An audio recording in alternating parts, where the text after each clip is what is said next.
Welcome to the Coach Smith Show. Good round of applause. Here we go. I'm your host, Judge Graham, and this is Coach Smith. And boy, do we have an exciting game to talk about today. But before we do that, I want to give a big shout out to the Chicken and Pickle. Let's give them a round of applause, please. So make sure you guys order food, drink, enjoy yourselves. And also our sponsor, I'm His, a big shout out to them. We'd appreciate that.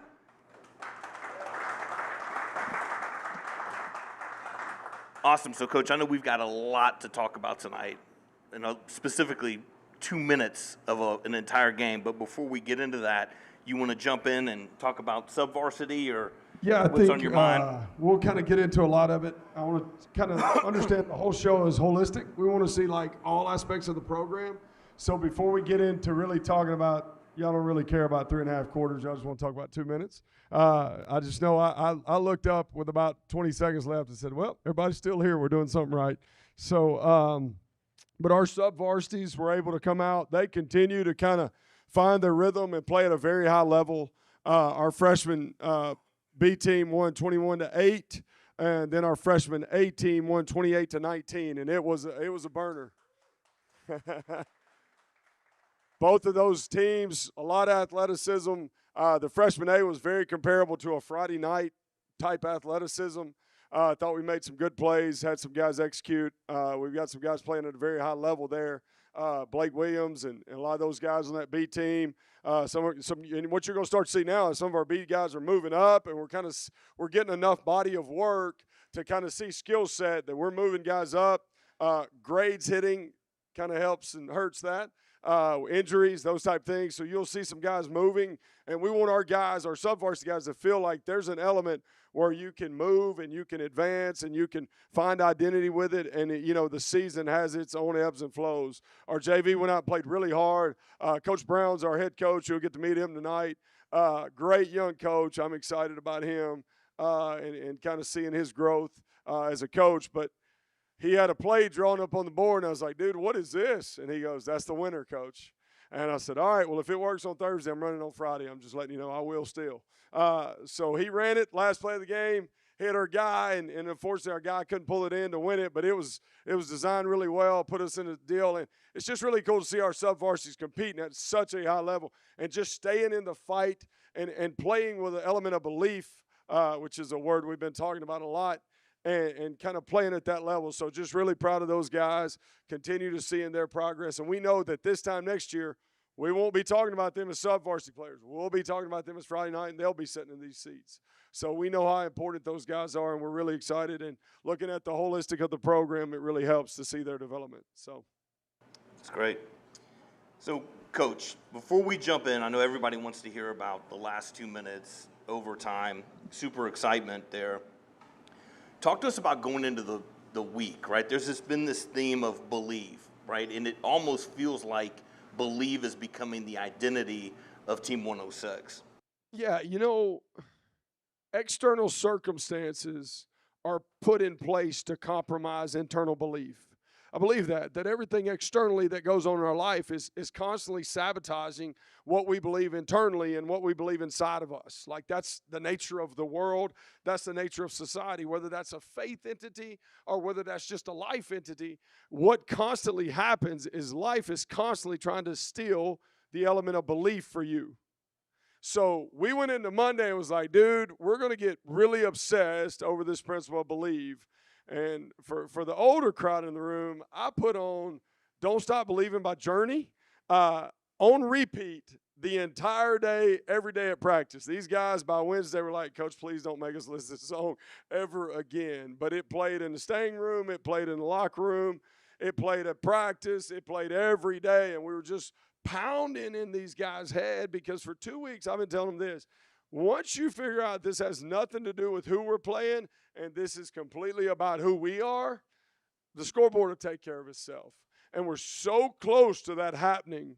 And it's really cool to kind of start to see that the very same team that was executing at a high level offensively in the last 2 minutes were kind of passive and reserved and not executing, but They didn't change. They didn't change scheme. They didn't change anything. We just started to kind of internally believe.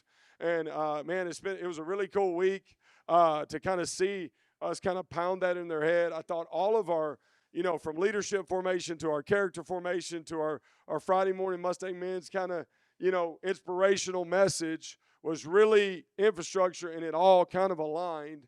And you're kind of starting to see those things line up. So it was a really cool week.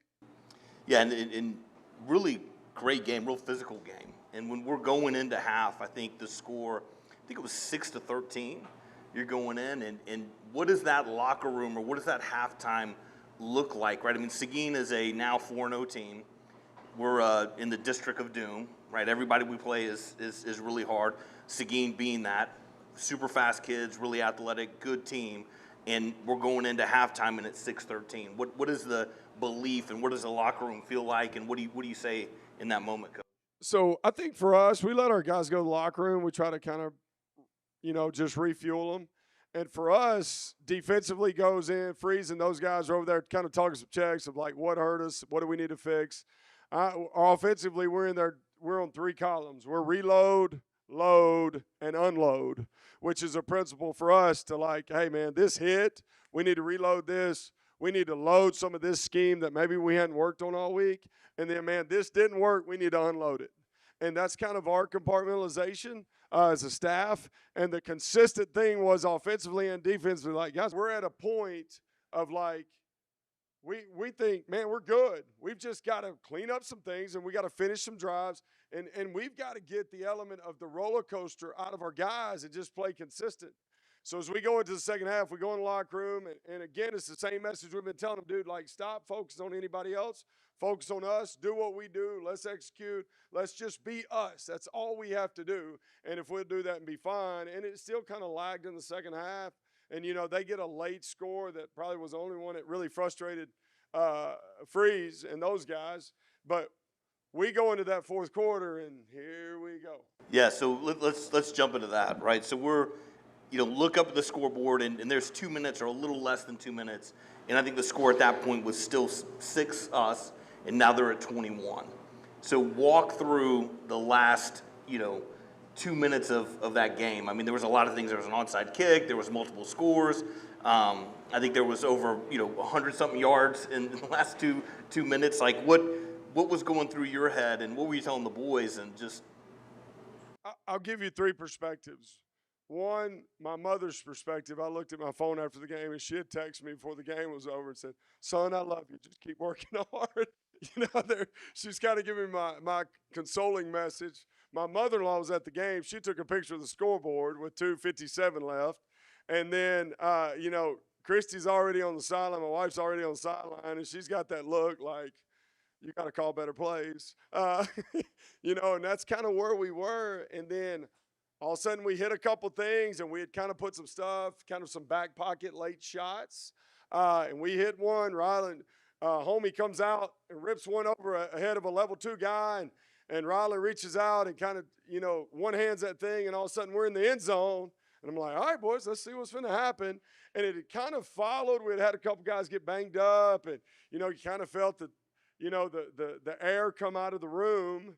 And then I was like, all right, man, let's go let's go see what happens. We score there, and then, we're like, all right, let's go for 2. Well, what's it going to hurt?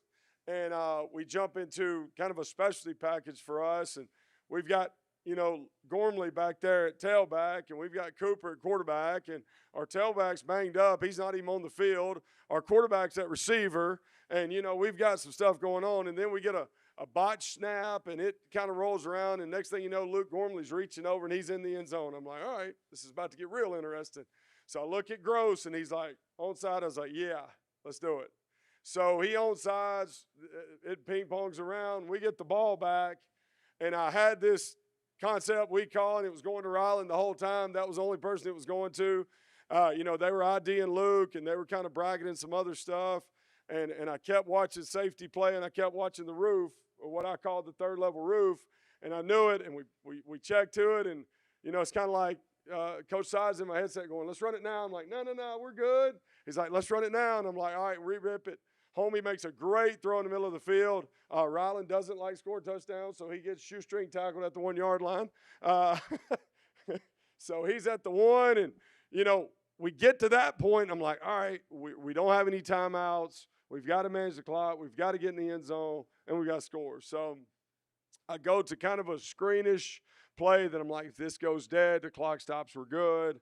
That doesn't work. Then I go to a boundary, kind of our mesh concept, and we barely put it out in front of Cooper and just miss it. It was kind of, I thought you were going to zig and you were supposed to zag kind of thing. And then I was like, all right, well, let's try this. So I literally look at two of our receivers. I'm like, hey, you two guys go block those two guys. And Luke, you start coming in motion, and homie, just throw it to him. Completely made it up. I'm standing at the 10-yard line, which is where I usually coach, about in the middle of the field till the officials get mad at me. And here comes Luke. We spit it out there because we knew when we got stacked, we would get soft and wouldn't get so much press. And Luke walks in the end zone, and I'm like, all right, well then I got to give Coach Clark credit. When we run certain, exotics, trick plays, we have a one-word name for them. It's kind of what we do. And we called this one, and we throw it to Brady Kays, which is our Stang back. And Brady catches it, and he comes off sideline. We're fired up. We're tied up. And I told Brady later on, I said, dude, that was a great first catch of the season. He goes, Coach, that was the first catch of my career. I said, well, dear Lord, I'd have never called that play if I'd known you had never caught a ball. I'm glad you told me now, Obviously, we go into overtime. I felt really good with Schilling and our kicking situation. So we didn't play it safe, but we didn't get too crazy. We kind of leveraged some things, and we're trying to kind of chip away. And we felt like we had Seguin on their back. So I thought a good 4 to 5 to 6 play drive and scoring will really take the life out of them. Worst case scenario, we kick the field goal, we're going to hit it, and we're going to go up by 3. And we did. And then, man, we go play great defense. And, we played great defense. They didn't do anything. They get up. We knew it was a fake. We kind of ID'd it, and we missed it by about a half an inch, and they make a play. But the thing that I kind of walked away with is, was there disappointment? Was there kind of like, man, that kind of sucks? But there was pride. Because at the 2-minute and 37-second mark, there wasn't none of that. There was like, man, let's get this over with. Let's go home. But 45 real-time minutes later, our guys had their chin up, their chest out, and they knew they had fought. And that was kind of our big thing, is we want our guys to fight. The principle behind what we tell them is 4 quarters or 4 days, whatever it takes, let's just go fight. Meaning, like, man, whatever shows up, ever how long it takes, let's just go fight. And let's see what happens. And you come away with a sense of pride and progress, and that's what we're doing. I shared this with our staff yesterday, and I'll kind of share this with you guys. Back in the Roman Empire, they're building this cathedral, this church. And this little boy walks up to this first guy, and he goes, hey, man, what are you doing? And the guy goes, I'm laying bricks. And he goes, that's kind of boring. Well, he goes around to the next guy, and he says, hey, what are you doing? He's like, dude, I'm building this wall. And he was like, oh, that's kind of cool. And he goes to the next guy, and he says, man, what are you doing? He said, man, I'm building a cathedral that will honor God for years and centuries to come. And all three were doing the same thing. They just had a different perspective of what they were doing. And I think the thing for us is, man, we're building a program that's gonna have a stamp in this state. And we're not just building a team. We're not just, doing this, having this quick fix mentality. We're building a sustainable program that hopefully these guys, children will want to be a part of. And they'll go back and tell stories about the 106 and the 107 and the 108. So understand, we're not laying bricks here.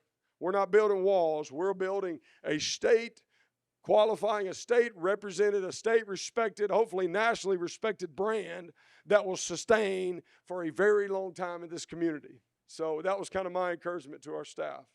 And that was a step in the right direction, was Friday night. I know for me and everybody in the stands, that was an exhilarating 2 minutes. Yeah. I mean, it felt like it was over, and then it just wasn't. You looked up, and what a cool night, Coach. We want to jump into. So one, I'm going to introduce our players of the game so they can come up here and you can hear from them, and then we're going to jump into some film. And I've got my 2 special guests here. So our first guy is guy that, you don't talk about, you don't hear very much of, but when he's doing his job, he's one of those guys, you don't say nothing to him unless he's not doing his job. And that's our short snapper and our deep snapper. Does a great job for us. Our blue-collar guy is Logan Hayden. Come on up, dude. Go over there with Joe. So tell us something. You're in overtime. We're tied up, and we have a 47-yard kick. And you've got to make sure that snap is good. What was going through your head in that moment?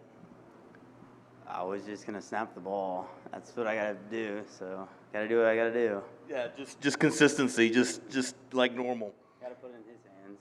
Yeah, there you go. Okay, so the way we do this is we ask the football question, then I get to ask some off-the-wall question. So here's the off-the-wall question. Hey, is your parents here? Yes. Where they at? Right over there. There they are. Okay, so here's the deal. You're going on a trip to anywhere in the world, but you know it's going to be a good time. It's going to have a lot of fun. Are you taking mom or dad? I'm taking Dad. Why? Because my dad knows how to have a little more fun than my mom. Oh, no, that's going to cost you. Great answer. Great answer. Okay, we'll get into our intensity guy. This is kind of our Tuesday core value. Our intensity guy is Luke Hecht, which is the most random child in all of my group messages. And he loves to send random selfies to me at odd times of my day. And I don't know why, and I don't know what I've done to earn this honor, but this is what I have. So Luke Hecht, come on up, dude. Give a round of applause. Congratulations, brother. So there was a couple big hits. I remember you smoked somebody on the sideline. So tell us about what was kind of going through your head, and was it just happened, or you're like, oh no, I'm about to hit this dude? Well, Coach Gross always tells us to, play the ball and get the pick if we can. And, I was middle of the field, and I kind of thought the ball was going to be over their heads. And I saw the guy coming at me, and I was just, what's more fun, getting the ball or getting a big hit? And I wasn't getting the ball, so just like, I'll take it out on him. Why not? It's a great hit. That's pretty much his mentality at all times, okay? I'll just say that. All right, dude, two-part question. You ready? Okay, who's a better athlete, you or your dad? Oh, me. Okay. Even in his prime? Yeah. Okay. All right. Oh, yeah, me too, brother. All right, so we're going to an event. It's Christmas in Grapevine. It's a great thing, right? Okay. You're going to, do you have a girlfriend? No. Okay, good. Safe question. All right, so we're going to an event in Grapevine, and it's Christmas. And you got to take one dude with you as kind of your co-pilot, and we're going out to kind of try to find a date for the night. What guy on the team are you taking? Ooh, easy answer, Adam Bordowski. Why that? He's quite the ladies' magnet, he's just always around them somehow. Okay, all right, great answer. Good stuff, dude. Okay, our we guy is coming up next. Rylan Gowen, tell you a little quick story. Rylan comes in, man, I'm looking at length, I'm looking at range. He's having a great spring, pops his collarbone, and we're like, okay, where do we go from here? A young man I coached in high school named John Rice Plumley. He's with the Seahawks now. He played quarterback at Ole Miss and played at UCF. And he trained with him one day in the summer, and he's like, dude, how many offers you got? But the element of receivers in Grapevine has been a hidden thing, and we're trying to kind of put it to the surface. But, man, he's came back, obviously playing through the mental aspect of overcoming the injury. And he holds for us. He does a lot of awesome things. And he had a huge catch, one of the biggest catches we've had since I've been here. So the we guys, Rylan Gowen. Let's go. Congrats. Hey, what a night. I think you put up close to 100 yards in the last 2 minutes and then got that TD. So when you scored that TD, were you just ecstatic about the TD, but you actually were like, you know what, we're still in this game? Or what was your thought process there? I didn't really have the mindset to go out and celebrate. It was more of, we're in the game, we're going to play forward, and we got to get back in it. So it wasn't a whole lot of sellies or celebrations. It was, we're going to get back, we got to score another one. That's awesome. Great answer. Great answer. And he said a term that we've been using, and he kind of held me accountable to it. I always tell these guys, play forward, and we'll fix it backwards. So coming out of the Everman game, we get to leadership, and I'm like, man, what are y'all thinking, Rylan? Where's your headspace? He's like, Coach, we have to play forward. Like, that is our only option. So he started kind of preaching that more than I did this week, which is really cool to kind of see the culture be reinforced. All right, you ready? I'm ready. Are you ready? I'm ready. Okay. All right, so we're going to one spot. I'm a foodie guy, okay? I know I look like I do because I drink 7 Monsters a day and don't eat, but I do like to go out and eat. So we're going to one place to eat. All right, I need to take my wife on a date. She deserves that. Where do I need to take her? You're taking her to In-N-Out. Are you good with that? That's good. That's a horrible answer, by the way. That is not a good answer. All right, our T3 guy is another receiver that's came on for us. Thinks leading us in total catches. Kind of our third-level threat, and, man, just really made an impact early. Really excited about him. Wish they were these guys were juniors. I know their mamas do. But our T3 guy is Luke Stewart. When you're in there and you're about to catch that ball, are you nervous, or you have the adrenaline going? Like, what's going through your head when that ball's coming and you kind of know the situation that we're in? I was just thinking, don't drop it. Right. I saw there was nobody in front of me. I was just like, if I catch this ball, I'm walking in the end zone. So. Yeah, I mean, it's almost worse when you see it coming, right? It's easier like when you turn around and it's there, because then you're like, oh my God, I got to catch it. Well, I'm glad you catch it. Great catch, bud. All right, Luke. Okay, you have to make a decision. Who throws the biggest fits at practice, me or Coach Gross? Coach Gross. Oh, you disagree with that, Freeze? But he's like northern kind of corny when he throws a fit, right? A little bit, yeah. Am I cooler when I throw a fit? Yeah, definitely. Okay, thanks. All right, that's what I want to hear. That was the right answer. I was going to keep asking until I got the right answer. Okay, our grid guy this week was my guy.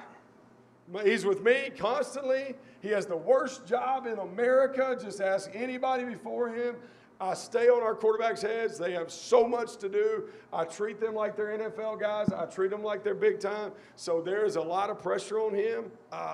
Playing quarterback means somebody's always trying to take your job, and you can do 9 things right and 1 thing wrong, and you need to be taken out of the position. And I'm so stinking proud of this guy. Great guys, Jalen Holmes. Jay Homie. Jay Homie. Great job, buddy. What a night. A lot of hits. Was feeling like we're going to probably lose the game. You got 2 minutes left. And I would have bet you threw more touchdowns in that game than any game last year, right? And you just went off. You were just electric. So tell us, like, what snapped for you? Like, what changed when we're down 21-6 and it's been a tough, slugging it out game? Like, what went off in your head to say, hey, you know what? We're not done yet. To really be honest with you, it was the 2 back-to-back hits that the ref didn't call that kind of really just kind of upset me. You know, the one on Jake was a blatant target, but I mean, didn't see it, and then they called the ball dead, and then it hit Ty's neck. It was kind of just like how, you know, if you know, this game isn't going our way, obviously, but like everybody's still in it. You know, offensively, you know, we like to call it longevity. You know, we've always either started early and then slow down or slow down and start. So, you know, we were all like, we could still do this. So I had to step in and show them we could really good. Great job and great leadership. Great job. Okay, dude. All right, here's what we got. Okay, so we're getting into pregame, right? So you done heard, we've done had our talk, we've ate our pregame meal. You're going in the locker room, and you got to play one song on repeat that's going to get you jacked up for the rest of the game. Before you go out the game, one song on repeat, what are you playing? Oh, this is a really tough question. I ask kids this all the time. You'd be surprised the answers I get. There's the time limit. I play "Share My World" by Mary J. Blige. Share My World by Mary. See what I'm saying? Like, is that not random? I don't even know what that is. I don't either. All right, let's go. It's a great song. I should try it. Okay, the epitome of the Stang, the epitome of the culture, is this guy's not supposed to be here. Whether you view that as a faith thing or whether you view that as a cool story. Either way, it's both. And man, he has walked in here and just let it. I mean, sideline engagement, personnel exchanges. When his number's called, he's on the field. When it's not, he's rooting the guys on. Our Stang guy is my man, Utorka. Let's go.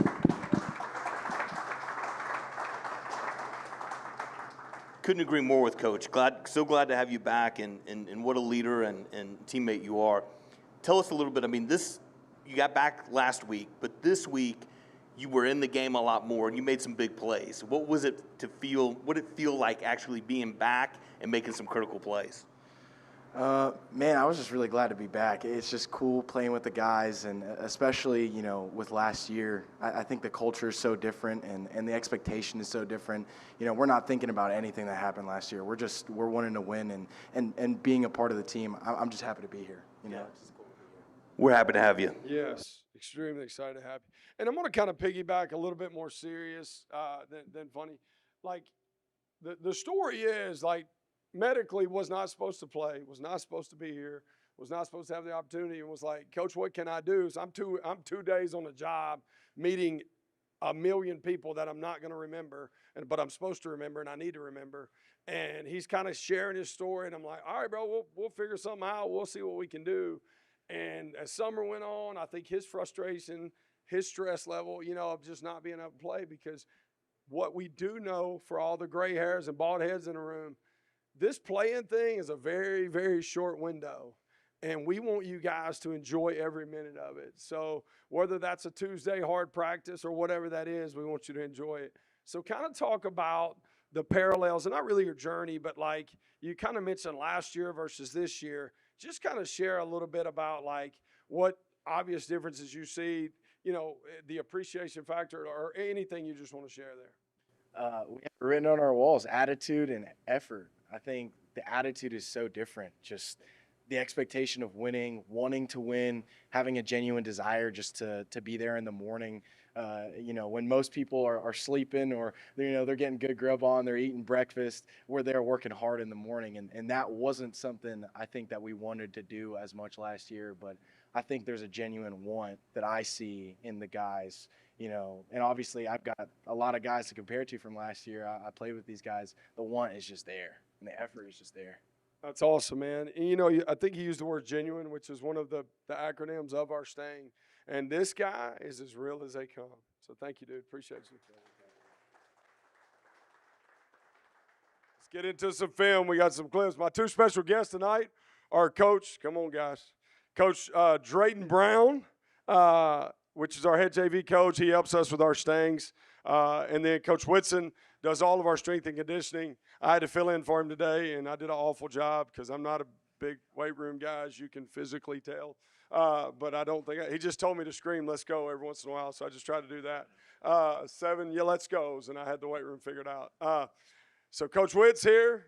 Coach Brown's here. We're going to kind of go through some of these clips and look at them. Coach Brown's a man of many words, so we're going to get a lot of words. He was in there practicing those clips. He's ready to roll. All right, so first thing we got here, first one, special teams. I'm going to talk special teams. When I get into defense and offense, I'll talk. So here we go. We got punt. Kind of starting out on first drive. Our job here is to manage. Homie's our punter here. So we're going to take this, get a good kick here, get good operation time, get it punched out. Biggest thing here, who makes this hit? Coolest guy in the room, Hecht. Big time hit there. This is textbook for us. For us, as we're looking at this, you're sitting there going, this looks very basic. But we value this. We value doing the ordinary stuff at a very high level. And this kind of makes a difference for us. Okay, we got a punt return here. Another guy that's in the room tonight. We've kind of got them backed up, so we're thinking we flip the field. We're in a good position. We're in a low-scoring ball game. We need field position. Really proud of Luke. The reason he said Coach Gross, because Coach Gross had ripped him on Monday and Tuesday. This is huge. What we talk about here is hidden yardage in a game.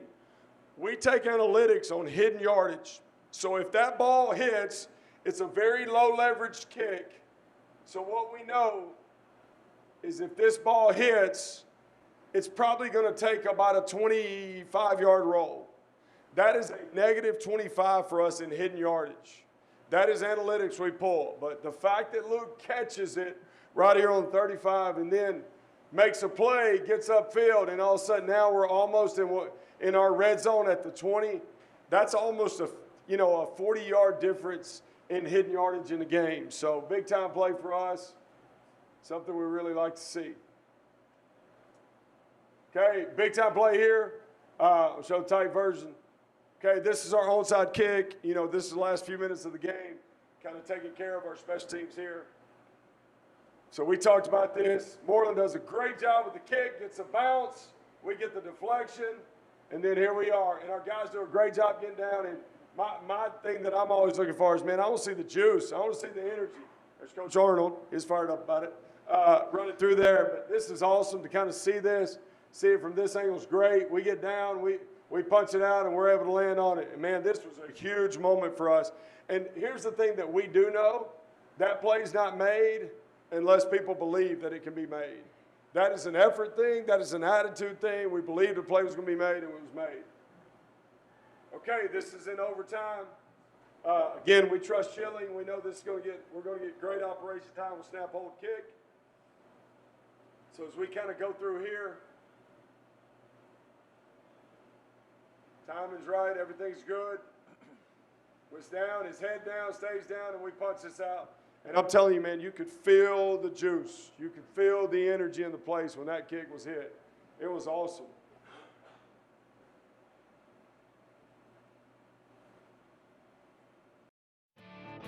The Mustangs take the field this Thursday night at Newsom Stadium against the Mansfield Summit Jaguars.